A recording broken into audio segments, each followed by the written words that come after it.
Right, Dave, thank you. Well, the peak of cold and flu season typically runs from December through February, and that means a lot of runny noses, sore throats, coughs, and sneezes. Even with the holidays more than a month behind us, we are still dealing with the decision to eat and drink more and walk and run less. 7 Morning anchor Keenan Smith found those decisions are showing up in complaints at the doctor's office. And it's just one problem bugging Metro Detroit. What are you seeing in your practice these days? Yeah, we are seeing definitely a lot of kids and adults coming in with sore throat. Dr. Brandon Carmo of Ascension Orchard Primary Care in Farmington Hills says one of the first questions from patients complaining of a sore throat is it strep? Dr. Carmo says the symptoms can give you a major clue. Strep throat is caused by a bacterial infection.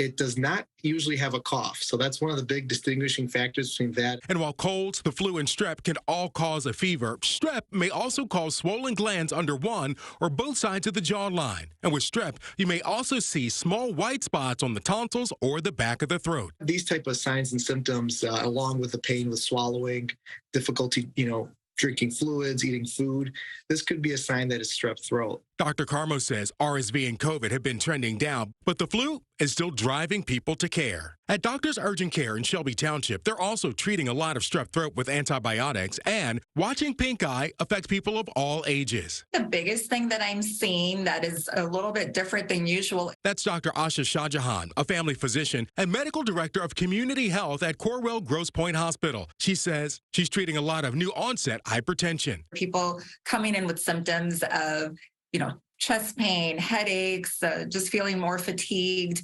And then it turns out that they have high blood pressure. And Dr. Shahjahan says holiday behavior like eating and drinking more can increase blood pressure. People have kind of gained a little bit of weight, maybe have been more inactive because of the winter months. If your blood pressure is just a little elevated, first-line treatment will be lifestyle changes. Reducing salt in your diet, sleeping enough, getting your weight down, and your exercise up. But if your blood pressure is too high, expect those lifestyle modifications to come with medication. Because that's the only way we can kind of get it down to a good level. Now, Dr. Shahjahan says she's seeing fewer cases of RSV, flu, and COVID as well. That's the triple-demic that we were tracking earlier this year.